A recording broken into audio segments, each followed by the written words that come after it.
Ladies and gentlemen, please welcome founder, chairman, and CEO, Forrester Research, George Colony.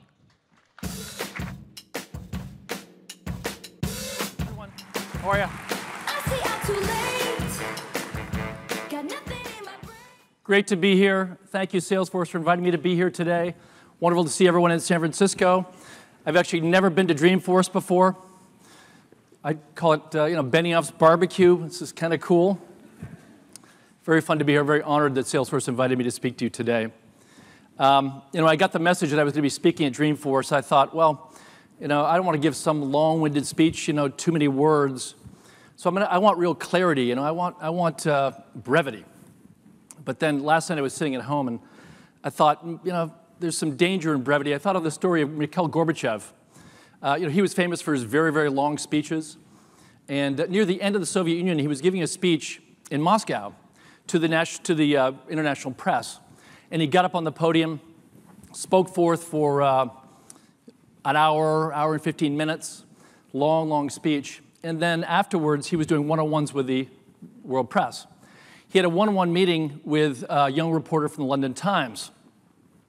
And they sat down, and she had her pad out.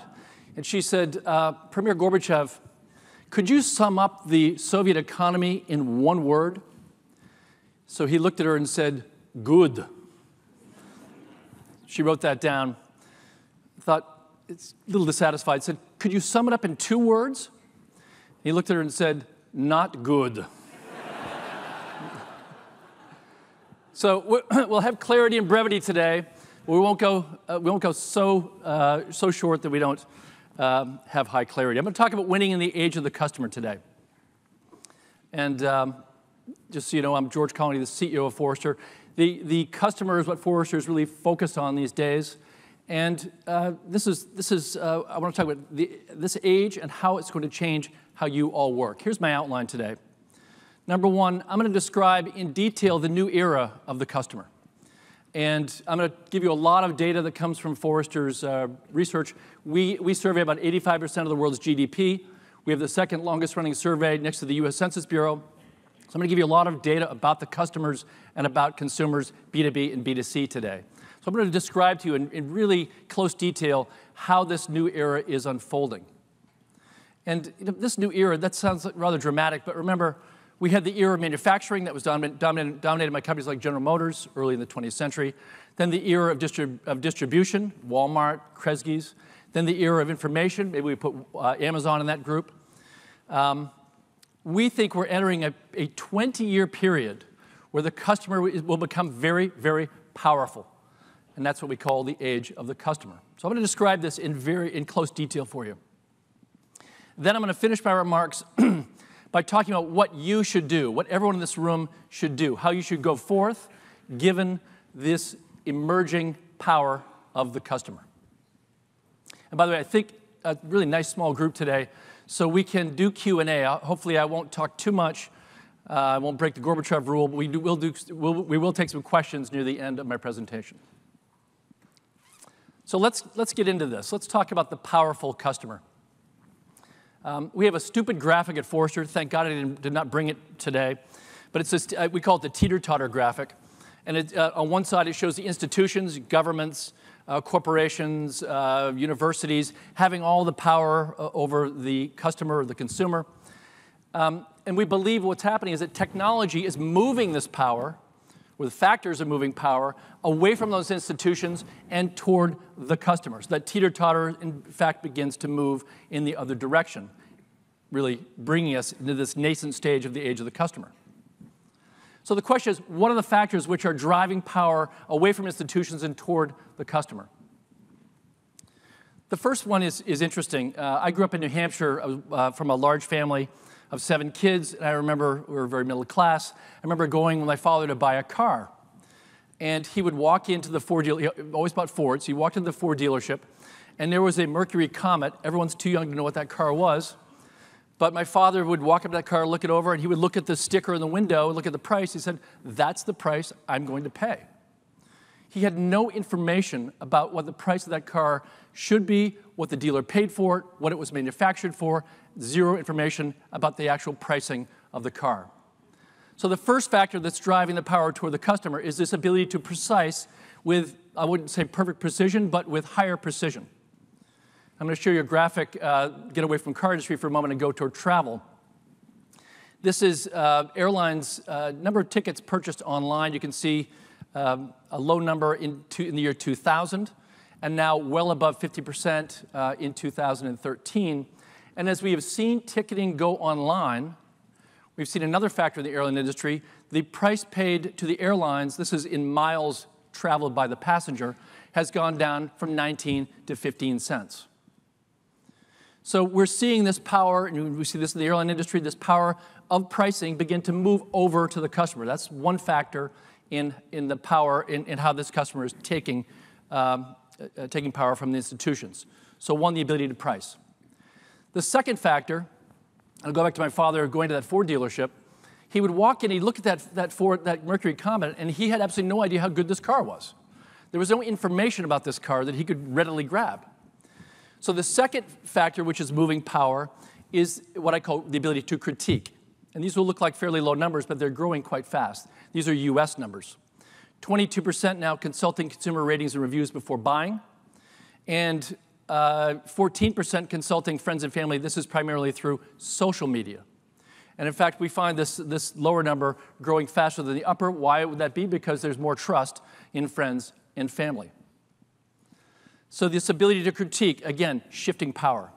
So the ability to price. Number two, the ability to critique and to read critiques. And the final factor is the ability to buy anywhere.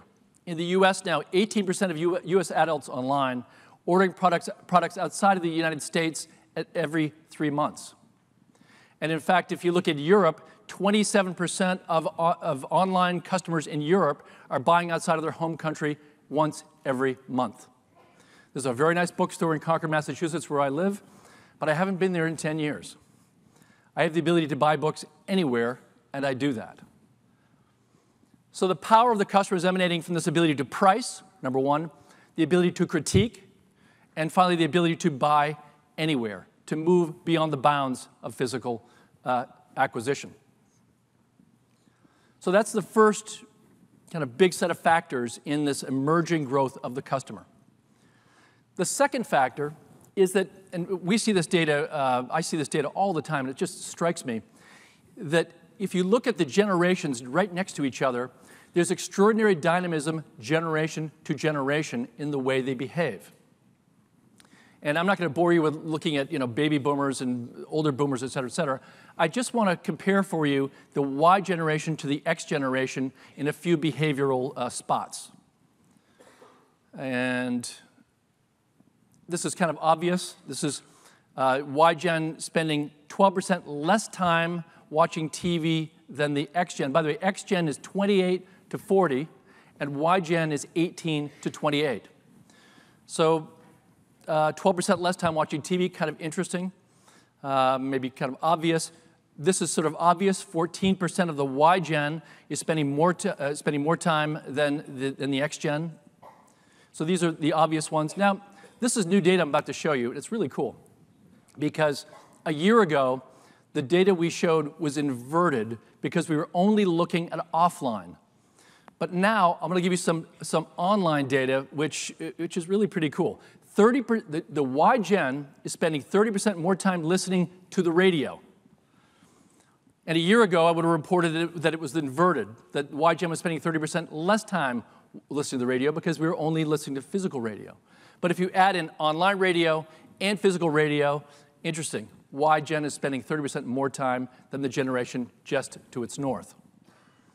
And the next one's kind of cool. We think, Jeff Bezos, how smart is Jeff Bezos buying the Washington Times? The Y gen is spending 38% more time reading newspapers than is the X gen. This is online and offline. And then the last one, I think we would probably guess this, 114% more time spent gaming by the Y gen versus the X gen. Now, this is the presentation I'll give you in 3 to 4 years. Gaming, obviously, as the Y gen begins to age, is going to be a very, very big factor in advertising, in media, in training, and we can already see this rippling through the Y generation. So just 2 generations right next to each other, it's pretty extraordinary how you see this behavioral change. Now, surveying people younger than 18 is illegal for Forrester in many jurisdictions, especially in Europe. But I think as we look forward, as we get some early glimpses at the Z generation, younger than 18, we see a lot of very cool behavioral change coming.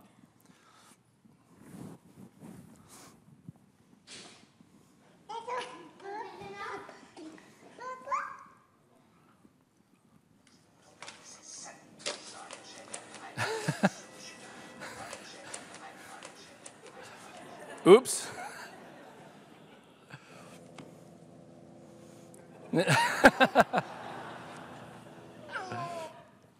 Condé Nast is one of our clients. Can I have the lights again? Thank you. Condé Nast is one of our clients, and I tell them they're making a product that doesn't work for anyone under 18. So we talk about those factors: pricing, critique, the ability to buy anywhere, shifting power to the customer. 1. 2, the generations, very different, dynamic generation to generation. The last factor we want to look at, when we look at the age of the customer, is this shift to mobile. And in fact, we have a very good book that came from Forrester 5 or 6 months ago, written by Ted Shadler and others at Forrester, talking about the mobile mind shift.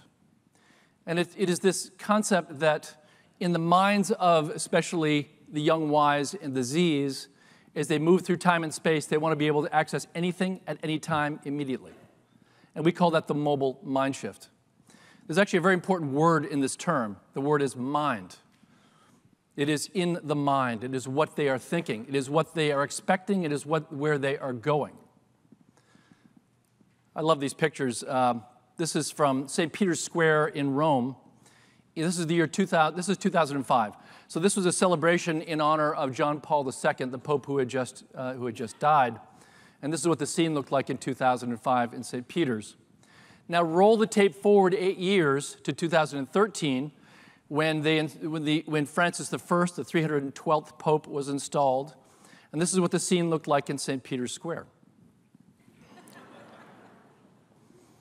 The idea that they could not experience it, they couldn't be there without being able to record it, to connect to it. This is this shift in the mind that is happening. Here's our definition. The expectation, any desired information or service is available on any appropriate device in context at your moment of need. Now, you all know this, I think, intuitively, but I'm going to say this because I think it just has to be said. The web is I'm going to overstate it. I was going to say the web is a dying technology. I like to call the web the AM radio of digital. It's always going to be with us. It'll always be here. It's going to be low cost, low price, but that's not where we're going to be doing commerce or connecting to our customers in the future. It is going to be through this mobile connection, through this mobile mind shift. Now, Forrester, I don't want to bore you with a lot of data here, but I'll go through this fairly quickly. We have something actually called the Mobile Mind Shift Index, where we're actually able to look at customers and consumers worldwide and understand exactly how shifted they are, how shifted their mind has become. And it's a 0 to 100 scale. 0 to 20 is not shifted. 20 to 60 is shifting. And then above 60, 60 to 100 is shifted in certain gradations. And when I use the word shifted, it is a reference to this expectation that the customer is going to want it immediately. So the U.S. Kind of in the middle, or excuse me, at the beginning of the shifting stage, 27. Men pegging a little bit higher than women. Men about 28, women about 26. So men a little bit more shifted than women. The highest shifted country in Europe is Turkey, at 34. I asked an analyst Forrester why this is happening. The answer is there is a younger population in Turkey. You'll tend to find higher shifts when you have more X's and Y's in the population. And also, there's not much of a landline. The older technology is not embedded, so there's a movement toward mobile, natural movement toward mobile. The lowest shifted country in Europe is Germany. And the next shifted up is the UK and France, and I believe that they're in the teens. And then Spain at 25, Australia a little bit lower at that than 22. And this is interesting. Metro China is at 28. By the way, the highest shifted in Asia is Hong Kong. The lowest shifted in Asia, and I called an analyst on the phone last week. I said, why would this be true? Japan is like at 9, very unshifted. That's the lowest shifted set of consumers or customers in Asia is Japan. 9, Metro China's 28, Hong Kong is like at 32, and then Metro Brazil, very high at 35. Again, reflecting a very young population. So being mobilely mind-shifted is where we're all headed, and the Y generation is headed there faster. As we know about being shifted, there's always danger in going too far too fast. There are social dangers.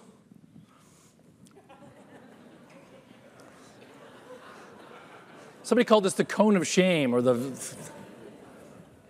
so social dangers. Also dangers from wild animals.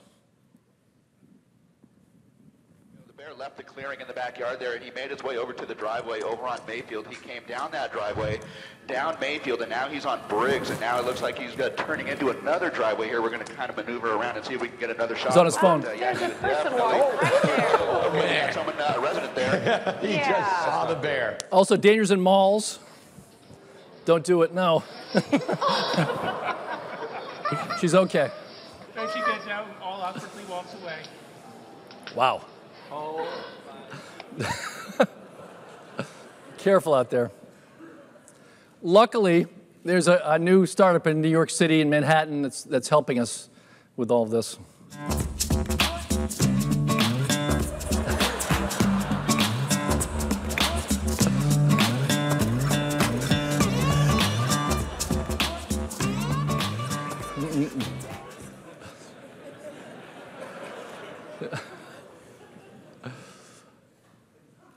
So the age of the customer is approaching.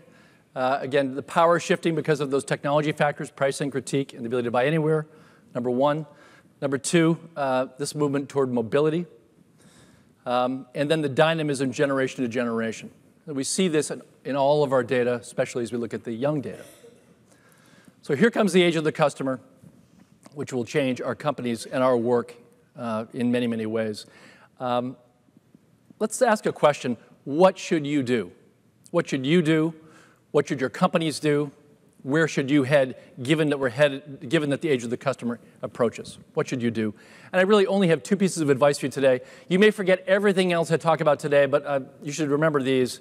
I'm going to talk about widening the technology management agenda, talk a little bit about your organizations and how we think you should approach these new empowered customers. And then the second one is winning the mobile moment. But let's talk about technology management first, how we're structured, how we are how our organizations are approaching the new customers. So if we look at companies, we all have customers. These are customers. Hopefully all of your customers are young, attractive models like these. It amazes me how many customers are out there. I was at Procter & Gamble recently. They have over 2 billion customers now. L'Oreal has 1.3 billion customers. And then we look at our organizations, and we see companies, the companies that Forrester works with, building very, let's say, maturing or dynamic marketing organizations who are looking to win, connect to those customers. The CMO, by the way, these are unisex symbols, so they stand for women and men. They all look like that one. The CMO, head of e-business, marketing leaders, that's the person that makes everything run for the CMO. A very important emerging role that we see in most of the company's marketing organizations now is the customer insight professional.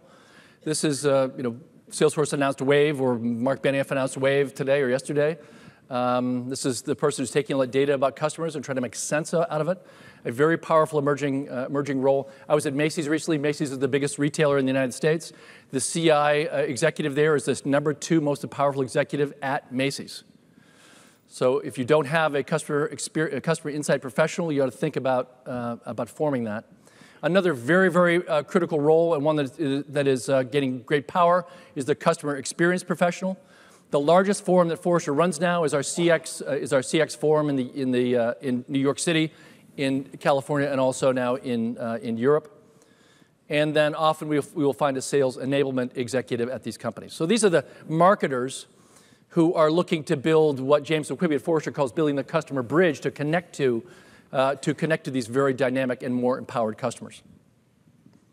And then we look at tech management. There's the CIO, the enterprise architects, infrastructure and operations professionals, application development professionals. Many of you in this room are likely coming from that role. Sourcing and vendor management professionals, and then security and risk management professionals. So I'm going to tell you a story. I was at a large CPG company, consumer products company in Paris recently, and it was with the CEO. And I said to Jean-Paul, I asked him, what is your biggest problem? He said, well, these customers I have are very dynamic, but I'm kind of keeping up. I've built a very powerful marketing force of around 1,000 individuals run by a very powerful CMO who is doing a pretty good job in helping us connect to those customers. But he said, I have an existential question. And that question is, where will the technology come from to satisfy those very powerful customers? Where will the technology come from? So I want to look at that question for a few moments and give you an answer, give you the Forrester answer.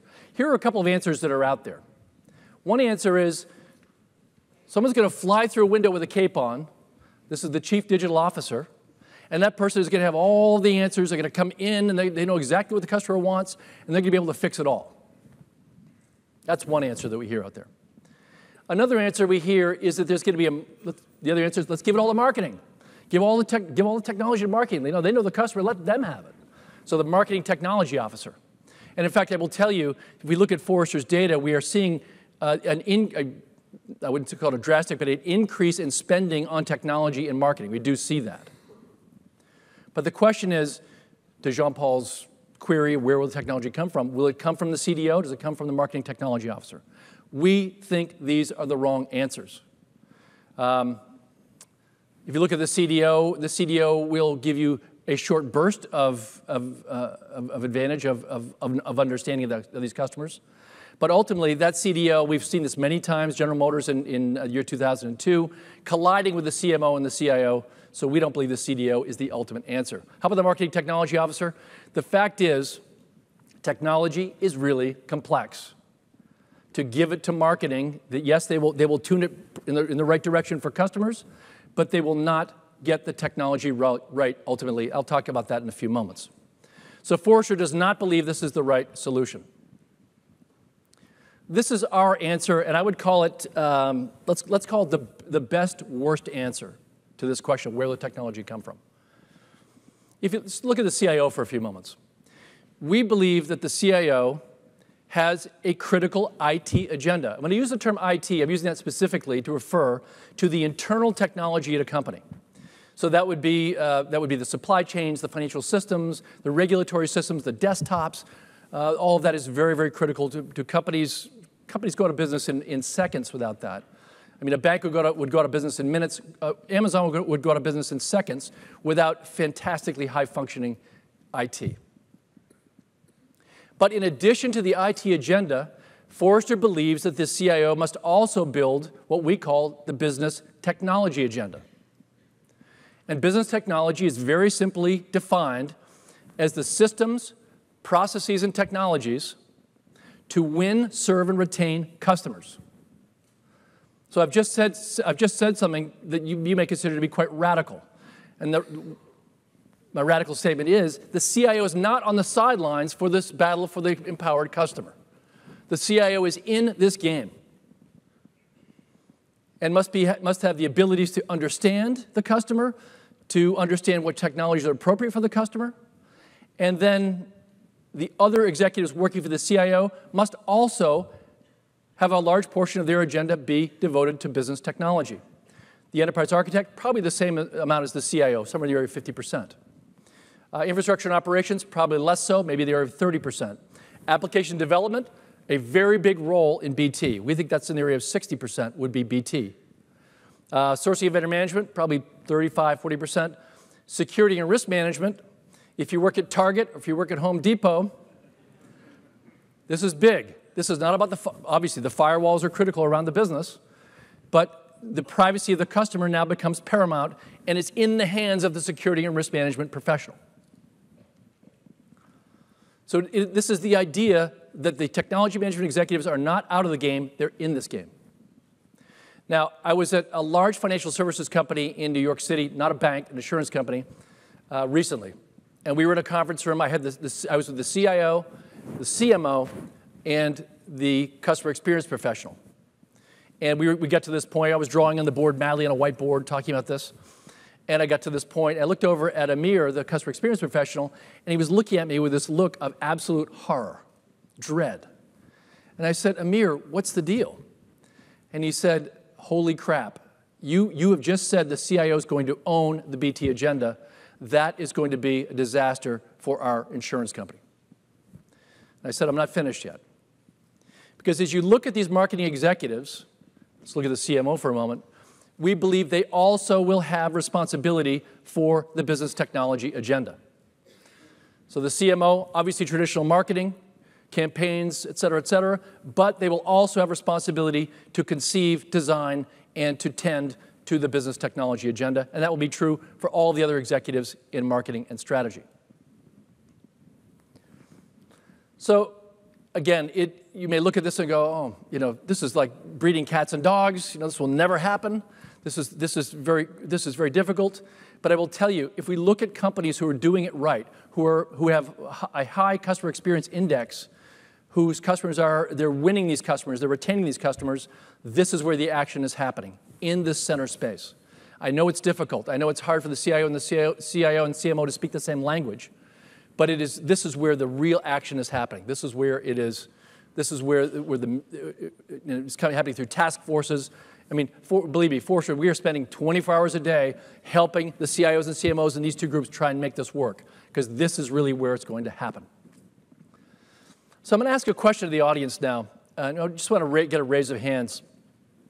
How many of you think you should be involved in the BT agenda? Just raise your hand. How many of you think you should do that? Okay, that's a lot of people. How many of you think you're capable of being involved in the BT agenda? Okay. What we are finding is that and this is a swag number, that as we look at CIOs in the United States of the top 500 companies, we think it's only about 20% that currently have the skills to be involved with the BT agenda. And we could say, well, maybe they're never going to get there. I don't think that's true.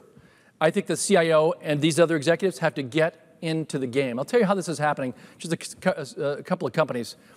If you look at something like Federal Express, Rob Carter, the CIO at Federal Express, I said, Rob, how are you doing this? He said, I've got a CTO managing IT here, and what I'm doing is I'm focused, as a CIO, I'm focused on BT. Northwestern Mutual Life, the CIO became the COO there, and he's 100% focused on the business technology agenda. And by the way, both of those executives working absolutely side by side, connected at the hip with their CMO.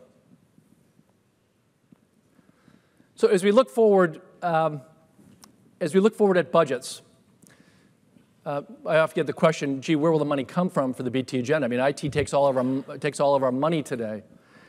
We think the IT agenda is going to decline as a percentage in the future. Remember, when I say IT, I mean that's about internal technology. It will be declining in the future, and that's happening through cloud, that's happening through virtualization, that's happening through this intense cost pressure on IT. And simultaneously now we see the BT agenda beginning to grow. And this is a direct quote from the CIO of one of the largest banks in the United States. He said to me, oh yeah, George, the IT budget at my bank under massive cost pressure. We see that everywhere. I have unlimited budget for the BT agenda. I said, how can that be, John? He said, because my CEO is terrified if we don't get the technology right, we will not be able to retain, win, or serve those customers. It's all about market share, and it's all about the revenue of the company. So BT budget's up, IT budgets down as we go forward. And the ultimate answer here, I haven't said it yet, the ultimate answer is it's going to have to be more money in companies for technology. That's just the way it's going to go. We're not talking about less money on technology. We're talking about more money for technology. Why? Because now it is about retaining those very dynamic customers. So that's my first piece of advice, is changing your organization, changing where technology management is headed, changing the role of technology management in your companies. My second piece of advice. By the way, the Forrester book is really good. I recommend you go on Amazon and buy it. But if you don't want to buy it, I'm about to give you the real idea from the book. And it is that every one of your companies and every one of you will be engaged in winning the mobile moment for your customers. So Ted Shadler was the author of this book. He said that he was sitting on his dock at Lake George last summer, kind of sitting there. He was writing the book. He said it kind of hit him like a lightning bolt, that this is really what it was all about, that every company has one or two moments that they're going to have to win in the future. You know, you are essentially in the pockets of your customers, or in the pocketbooks, or in the backpacks of your customers at all times. You're always with them. And as they move through time and space, and they need you, and they pull their device out, if you are there, they will love you. You've won the mobile moment. If you are not there, they will question you. If you're not there again, they will drop you. So here's a great mobile moment that I had recently. I was flying on Delta last week, coming back from Atlanta, and I was in Atlanta. Flight got canceled.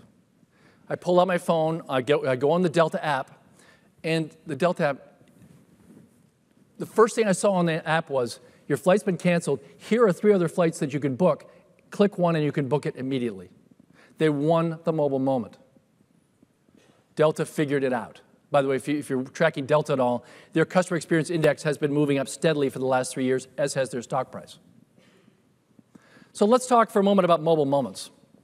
And I'm going to go a little sci-fi here for you. This is my trip from Boston out here, and the mobile moments that I might have encountered. I book an Uber, or let's say a future Uber. I don't know what it'll be called. You know, X something or Y something. Get in. Don't say anything to the driver. The driver knows I'm going to Logan because my device is communicating with their systems. It knows I'm going to Logan Airport. It also knows I'm going to United. Lets me off at United, get out, never talk to the driver, give him a tip on my screen. My phone says, no, don't go to Delta, you're going to United. I go to TSA. I use the fingerprint scan on my future device to authenticate that it's me. My system is communicating with the TSA system. I'm authorized to go through. I'm also in pre. I look at my phone, it says go to gate 21. I think it was gate 21 I went to. I go to gate 21, and as I get to gate 21, it says, you're flying on first class today, but we're delayed by about 7 or 8 minutes. Sit down. Your phone will vibrate when it's time for first class to stand up and get in line. I do that. As I get on the plane, it says, my phone says go to, or my watch says go to seat 14. I sit down. The flight attendant comes to me. Hey, Mr. Colony, you're on the flight. Great. We know that you love to drink this type of Chardonnay. We've got it for you today. Do you want it? Yes, I do. Winning a mobile moment. Reverse the process when I get to San Francisco. And then I walk into the St. Regis. Mark Banioff was nice enough to give me a room at the St. Regis. I walk in. I don't go to the front desk. It says, get on the elevator. Get on the elevator. As I walk onto the elevator light on 14 goes on. Another mobile moment. St. Regis is winning the mobile moments here. This is really cool. The door closes. I go up. I get off at floor 14. Look at my phone. It says, go straight ahead. I walk up. And as I walk up to this door, the door opens. The door opens just as I walk up to it. Mobile moment 1. And as I walk into a very nice room, my phone says, hey, do you want your club sandwich? You usually have a club sandwich and a ginger ale when you come to the St. Regis. Do you want that? Think about all those mobile moments as I move through time and space. You have to ask yourself this question. What are your mobile moments? When I'm with CEOs or CIOs or CMOs, I always say, don't think about 40. Just think about think about 2 or 3 mobile moments that are critical to your company, that you have to win. There probably are 20 ultimately, but what are the 3 you have to win immediately? It's happening here. It's between me and the device, but the real work is happening out here with platforms, processes, and people. So I'm about to show you a slide that I call the $1 trillion slide. But we actually might call this slide the $2 trillion slide. It's kind of a coarse, maybe imprecise look at what the technology industry will look like 5 years, 6 years, 7 years from now. It's essentially where all the money is going to be made in the future as we move out of the dead web and as we move toward this world of the mobile mind shift. What will this world look like? Let's just ask a question. To get that door to open as I walked up to it, what did that take? Or those other mobile moments as I moved through my voyage from Boston to here? A lot of different players were involved. Number one, devices and sensors. Apple might have been involved. Xiaomi, the biggest cell phone maker in China, might have been involved. Sense might have been involved. Everywhere along that path that I took, there were sensors in walls. There were sensors in the elevator. There were sensors in the hotel. I don't want to get into privacy right now. That's a whole other speech I can give. So we'll avoid that for the moment. But the devices and sensors all coordinating, connecting.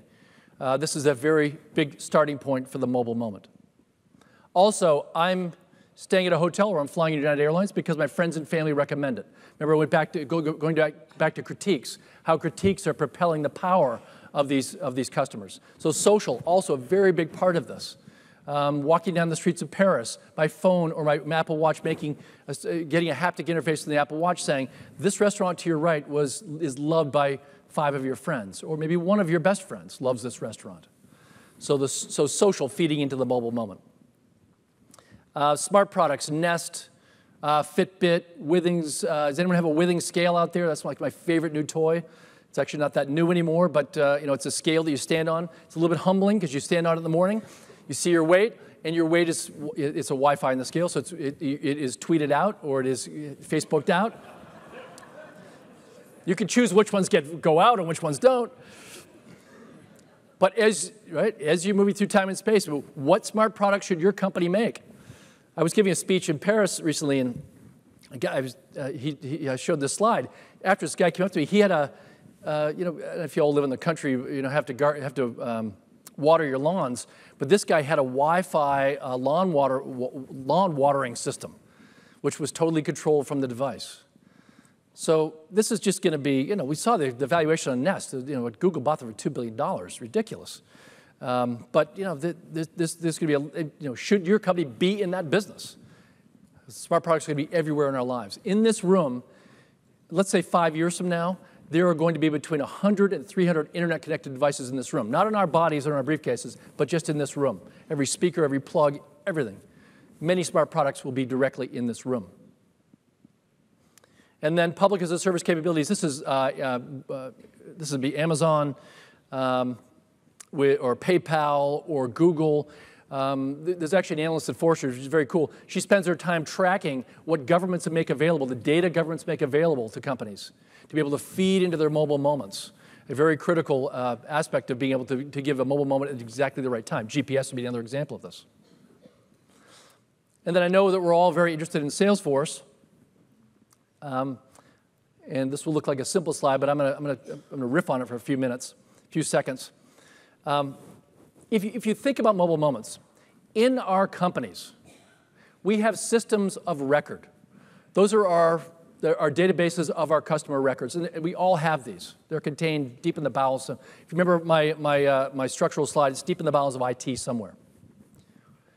Forrester believes that to serve the powerful customer in the mobile moment, that system of record is going to have to become a system of engagement, which is a very sophisticated database able to serve up that transaction at exactly the right time. And perhaps to be so anticipative, if that's a word, that it is actually able to anticipate that moment is coming up. A woman's walking down the streets of Paris, and L'Oreal wants to sell her a cosmetic, and it's tracking where she's moving in Paris and says if she takes this right turn, she's going to buy one of our stores and get ready for the transaction. As she walks by this store, her watch or her phone makes a sound, and the sale is available to her. The product that she wants is available to her. A system of engagement able to anticipate exactly what the customer is going to want when they want it in time and space. Now, why am I on the stage? Why am I up here today? I mean, why did Mark Benioff invite me? I think that Mark Benioff is understanding that the future of Salesforce, to a degree, is about moving this company, his company, from being a system of record to being a system of engagement.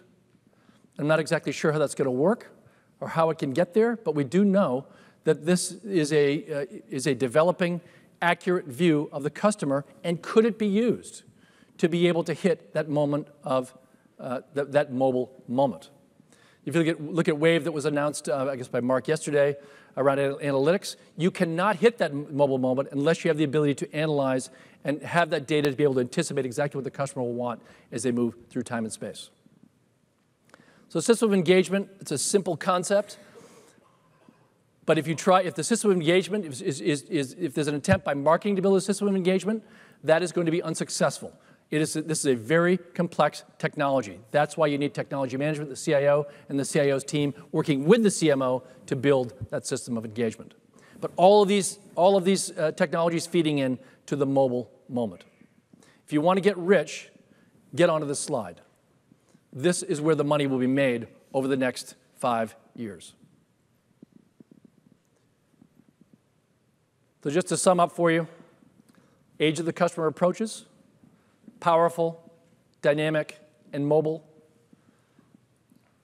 The CIO and team must build the BT agenda. Absolutely critical the BT agenda be constructed, that this is not the job of marketing, but the CIO and team has to be in the picture. And finally, the first stop of BT is you've got to figure out what the mobile moment is and how you're going to win that mobile moment. And I want to leave you with one thought before we take a few questions, and that is this. And I know software is a dirty word for Salesforce.com, but in the future, we believe that all companies will be software companies. That the future currency of success for market share, winning the customers, serving those customers, and retaining them will not be capital, but rather it will be the ability to code, the ability to yield a customer experience which is so enjoyable, so valuable, so easy that it will retain and win those customers. Every company will be a software company, whether you sell tires, insurance, or banking services. And with that, I hope that helped. Thank you very much. Appreciate it.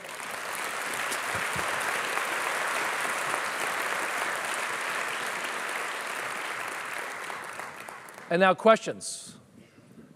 There are runners, I think, with microphones someplace. Yeah.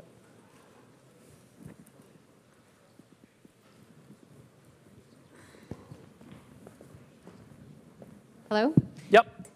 Thank you very much for sort of outlining what the future is going to look like for this. Good. One of the things that I felt really absent in that was human interaction. And I'm just sort of wondering, it frightens me a little bit to see how human element in all of this is going to continue on or what it'll look like in the future.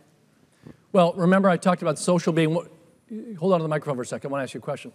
Remember I talked about social being a very important input for the decisions that customers will make in the marketplace. So I think there's not less in the future, there is more in the future. Now it's not face-to-face like this, but there is far more human input into the decisions I'll be making, where I'm going to be moving. I mean, what do you think? What's your view of this? Just my personal experience too with online banking. If I go into a branch office now, I have to pay an $8 fee to actually speak to somebody. Yeah. So I'm just wondering if that's one of the casualties of all of this.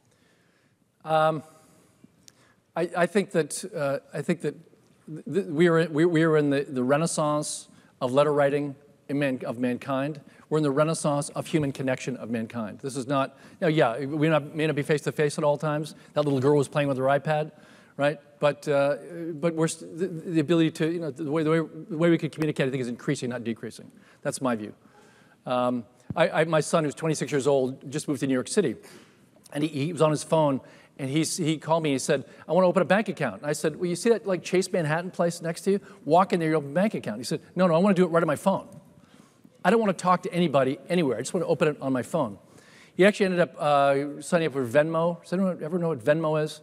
This is a very cool app. Everybody under the age of 25 is using Venmo right now. And that's the ability to transfer money immediately between bank accounts. So he'll go out to dinner with his friends, and he'll say, "Are you 20 bucks? Clicks, 20, 20 for you, 20 for you, 20 for you." So, no, he did not go into the Chase Manhattan and meet a banker, but he did eventually learn how to move money around. Yeah, up there. So, quick question for you. What does you define the scale of 0 to 100, we're about a 27. Can you give us an example of what a 100 would look like? Because it seems really difficult to actually grasp what that might be for a customer.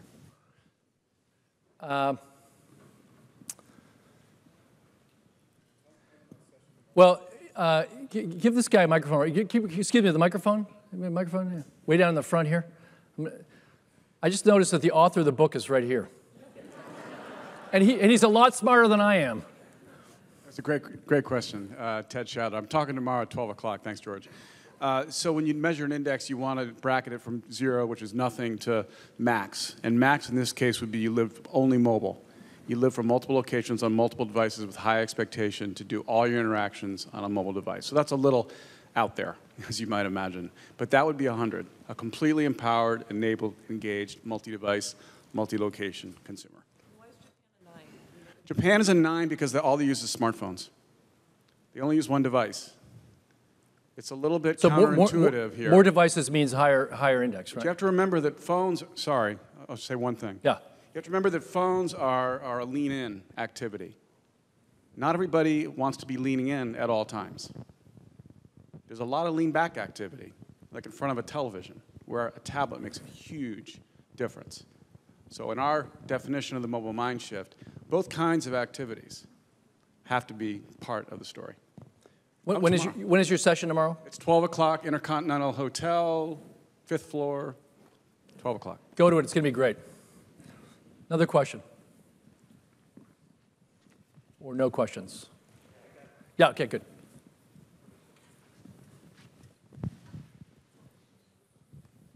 So you made mention of the CIO and that percentage of IT. Yep. And in the future, they're going to have a lot of the BT. Yep. And I couldn't agree with you more that right now there's 80% out there that aren't connected the way they need to be. So well, it is. They don't think about the customer. Ultimate right, they customer. don't think about the business that way. It's hard to cut you off here, but I want to make this point. Many people in IT think about control. They think about cost. They're thinking from the bottom. In other words, from the organization up. BT, you think from the customer down. It's a completely different mindset. Right. Go ahead. It's so until that portion of the organization gets it, who drives it in the interim? Because to me, your slide is very much ideal. That would be great. Who do you recommend drives it in the interim? Yeah, I'd love to say there's absolutely only one way to do this, but there's going to be a lot of ways to skin this cat. As we observe, in some companies, the CMO is driving it. In some companies, the enterprise architect is driving it. In some companies, the head of application development is driving it. So my only point is you got to find whoever that person is in the organization. They have to have a certain level where they're going to have the ability to convince, the authority. But you got to find one person, and I could be almost anyone right now. But it is not hire a chief digital officer. Don't do that. So I would say if it's not the CIO, it's probably the CMO at present. Yeah. Hi. What do you see as the opportunity for systems that are built for the customer, not for the enterprise, but built for the customer that can connect them to multiple suppliers? So typically, as a consumer, I just don't have the time or the effort to have the app for every vendor I deal with. But if you have intermediaries in the middle, we call these class of applications or products VRM as opposed to CRM, as in vendor relationship management. A good example of that would be something like an Instacart that could potentially virtualize almost every retail store. So I actually place my orders with Instacart, and they go and figure out, which one has the best price and ship it to me. Do you see an opportunity for transformation in which some of these new players who will be looking out for the customer, aggregators can actually change the way that I deal with my supplier? Yeah, so I didn't want to get into this today, but Forrester has a metric called the Customer Experience Index. We actually look at brands. We measure about 600 brands in the world now. as to how the customer feels about the actual experience of working with that brand. And one of the metrics we look at is simplicity.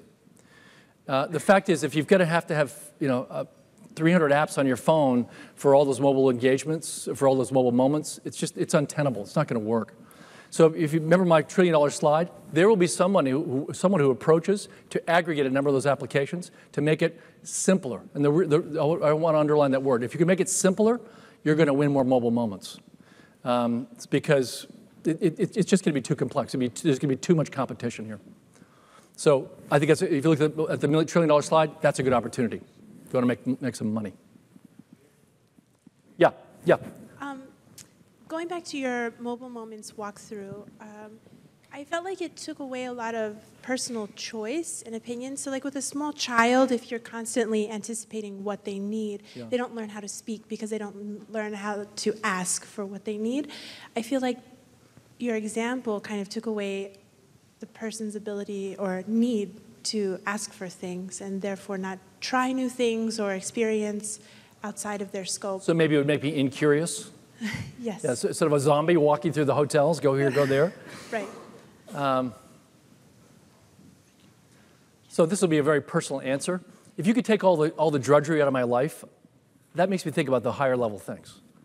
I mean, it's just a pain in the ass to figure out what gate I've got to go to and what seat I've got to sit at. If my Apple Watch can guide me there, through a haptic interface or something, and there's a beep when I get to the right, and let me sit down, I want to do that. So I certainly don't want to become a zombie.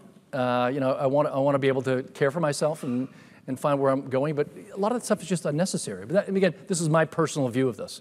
I mean, are you thinking that you don't want to give that all up? Could she have a microphone? Yeah. I just think if, you find what you like, but if you're not put in situations where you're forced to try new things, then you never learn to try new things and experience outside of your little bubble. But how many new things are there in an airport to try?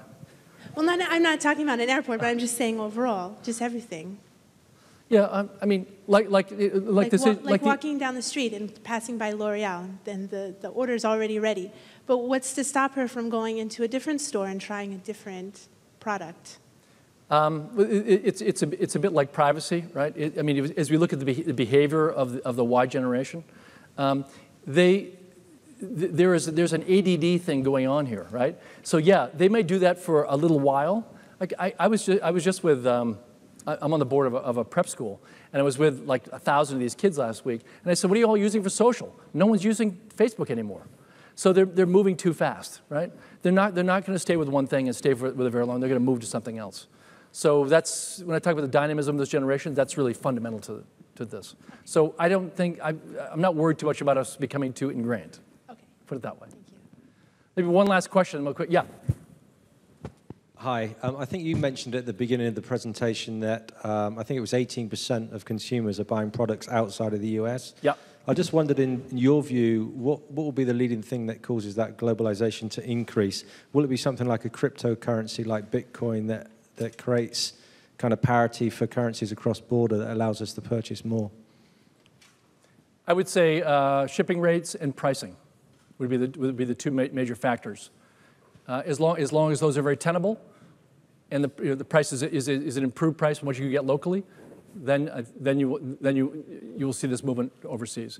But obviously you want to say something about cryptocurrencies, right? No, I'm just curious. It's not an area I know that well, but I know that it's an area that's getting a lot of press. Yeah. And it seems to be building momentum. I just wondered if you had an opinion on it. I mean, given we're in the world of Apple Pay and we're in the world of PayPal, I mean, the currency will become much less meaningful as we move forward, I think. Okay, thank you.